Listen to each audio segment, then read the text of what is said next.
Resetting the Kirk Cousins situation: what's changed, what hasn't? Kirk Cousins will be the biggest name on the looming NFL free agent market, assuming he gets there. Many complicated factors surround Cousins' situation. For the third year in a row, the Washington quarterback enters the final month of the season without a contract for the year to come. For the third year in a row, his team has the ability to keep him from hitting the market if it doesn't mind paying him a hefty one-year salary.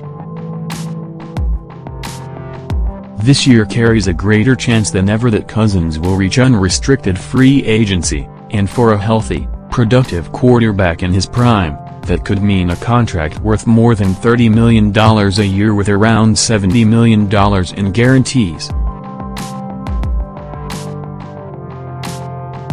But it's never that simple with Cousins' situation, and there's still a ton of uncertainty about how it'll all turn out. So, with a month left in the season and 3 months until the start of the 2018 league year, here's a look at what has and hasn't changed about Cousins' situation since July, when he and the team failed to reach agreement on a long-term contract extension and the rules required him to play out the 2017 season on a one-year, $23.9 million franchise player tender.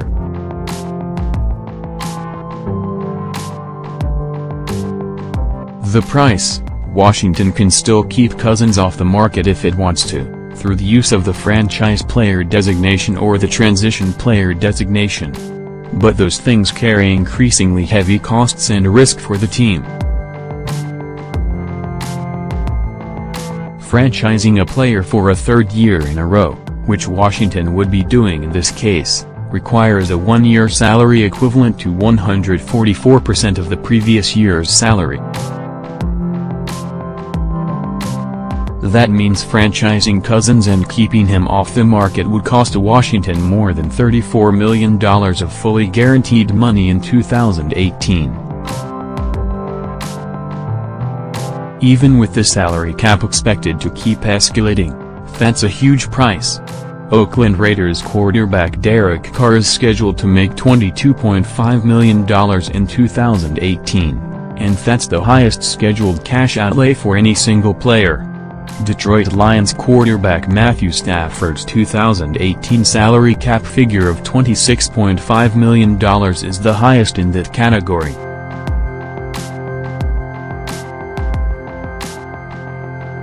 A $34 million guaranteed salary and cap figure would dwarf both of those, and might not be feasible. Using the transition tag instead could make some sense for Washington. That would cost only about $28.8 million for 2018, but it would allow another team to offer Cousins a long-term contract. So Cousins would get to play the market, and if another team offered him the long-term deal he seeks, Washington would have the right to match that deal and keep him. This strategy makes sense if Washington has decided it's willing to pay Cousins top-of-the-market long-term money but wants to let the market set the price. Basically, they'd be saying, "You think you're worth $30 million plus on the open market? Go prove it, and if you're right, well, match it." The risk is that, if a team makes an offer Washington can't or doesn't want to match, the team is not entitled to any draft pick compensation and would lose Cousins for nothing.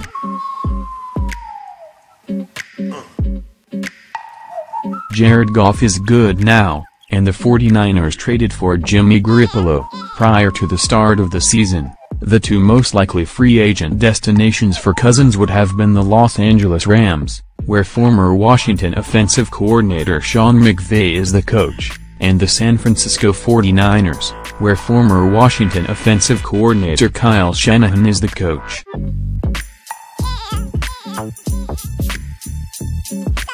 Cousins has strong relationships with both of those coaches, and they think highly of him. The 49ers also were projected to have more than $100 million in salary cap space for next year, ranking them alongside the equally cap-rich Cleveland Browns as the team most capable of breaking the bank for Cousins on the open market.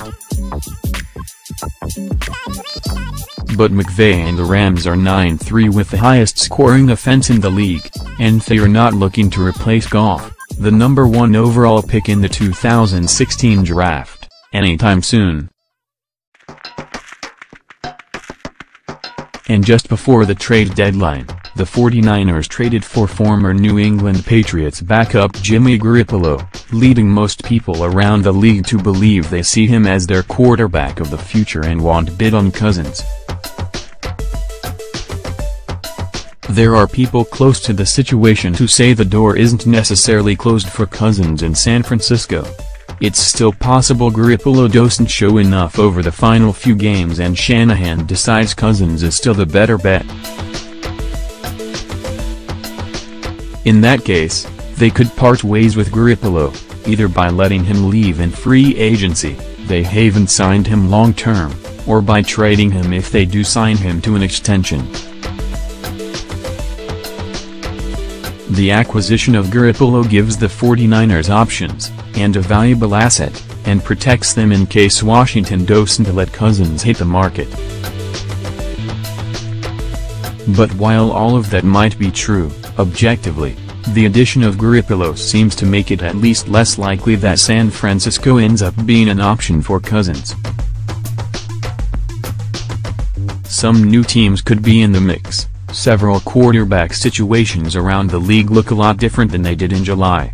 The Buffalo Bills clearly aren't sold on Tyrod Taylor as the long-term solution. The New York Giants don't seem to have any idea what they'll be doing with Eli Manning, and they could have a need if they don't pick a quarterback high in the draft. The New York Jets don't look as if they'll have as high a pick as they expected to have, and they haven't looked at their young guys in games because they have started Josh McCown. The Minnesota Vikings and Miami Dolphins are total mysteries in terms of what they'll do at the position in 2018 and beyond. The Cincinnati Bengals are a team to watch, due to the potential for a coaching change and the ability to move on from Andy Dalton's contract if they decide they want to do that. The potential market for Cousins might have lost an obvious team or two, but it could have gained more. Washington's ability to control the situation, as addressed above, Washington could simply keep Cousins from reaching free agency if it decides it can afford to pay him what the rules require. And this could keep happening in perpetuity. There's nothing in the collective bargaining agreement that says what happens if a team wants to franchise a player for a 4th year in a row, so hypothetically, if Cousins were to play out 2018 on a $34 million franchise tag, and Washington wanted to franchise him again in 2019, they'd probably have to have some sort of hearing on whether they were allowed to do that and what it should cost.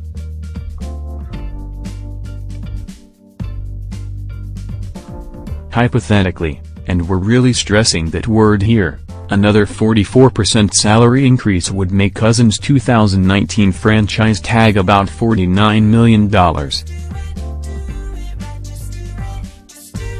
As for the transition tag, there are no limits on how many years in a row that can be applied, as long as the team can stomach annual 20% raises. So if Washington were to use the transition tag on Cousins in 2018 and he didn't get the long-term deal he wanted and played for $28.8 million, it could transition him again in 2019 for $34.6 million and again in 2020 for $41.5 million and on until the end of his career, assuming, of course, those rules don't change in the next CBA, which would start in 2021.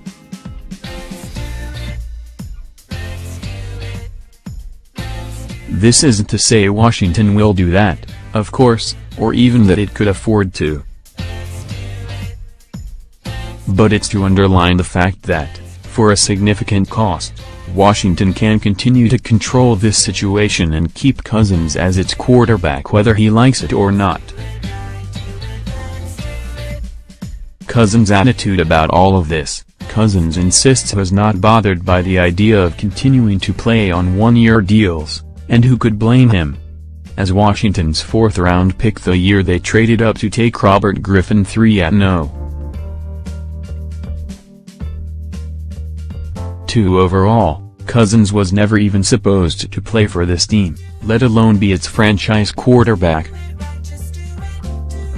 As it stands, he has earned almost $44 million over the past 2 years, and his worst-case scenario for next year appears to be another $28.8 million. He has shown that playing without a contract extension doesn't bother him, as he's on pace for a third straight season of more than 4,000 passing yards and more than 25 touchdown passes. Surely, Cousins would enjoy hitting the free agent market, sitting down with other teams' coaches and GMs and talking about opportunities outside of Washington. But he's clearly okay, emotionally and especially financially, if that never happens. In many ways, this season, in which Washington's offensive line fell apart and its receiving core never seemed to come together, has showcased Cousins' ability to function in a difficult environment. That's something any franchise should want its quarterback to be able to show, and if Washington still isn't sold, that probably says more about its franchise than it does him. The need: we mentioned a few of the teams whose need at the position might be greater than originally thought, but that's only the tip of the iceberg. In addition to the teams named above, the Jacksonville Jaguars, Arizona Cardinals, Cleveland Browns and Denver Broncos all will enter the offseason looking for quarterback help. Depending on what happens with their older veterans, the New Orleans Saints and Pittsburgh Steelers could, too. There should be at least a half-dozen teams bidding if Cousins gets to the market, and that number could potentially reach double digits. What we still don't know. Whether Washington's perspective has changed, the rules state that, if a team doesn't sign its franchise player to a long-term deal before mid-July, it can't negotiate a long-term deal with that player again until after the season. So there have been no further negotiations between Cousins and Washington since July 15th, and therefore Cousins doesn't know whether Washington will be willing to offer a deal enticing enough to keep him from trying free agency. Washington can begin negotiations with Cousins as soon as its season ends.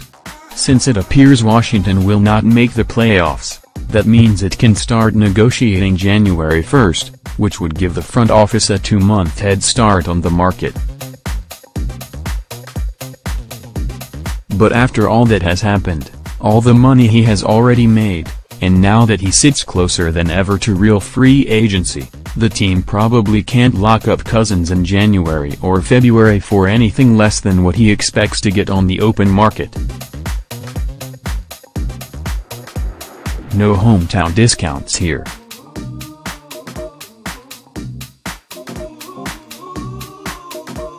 That probably means, as we discussed up top, a deal in excess of $30 million per year with something like $70 million in guarantees, a deal that would dwarf the contract extension signed last off-season by Carr and Stafford, who weren't open market free agents and were negotiating only with their current teams. Since the franchise player rules were created, no healthy top quarterback in his prime has hit the open market. The two biggest name quarterbacks who did were Peyton Manning and Drew Brees, and both were available only because of injuries. Cousins' situation would be unprecedented, which is why the numbers likely would get so high. The only question is whether he gets the chance to hit those numbers.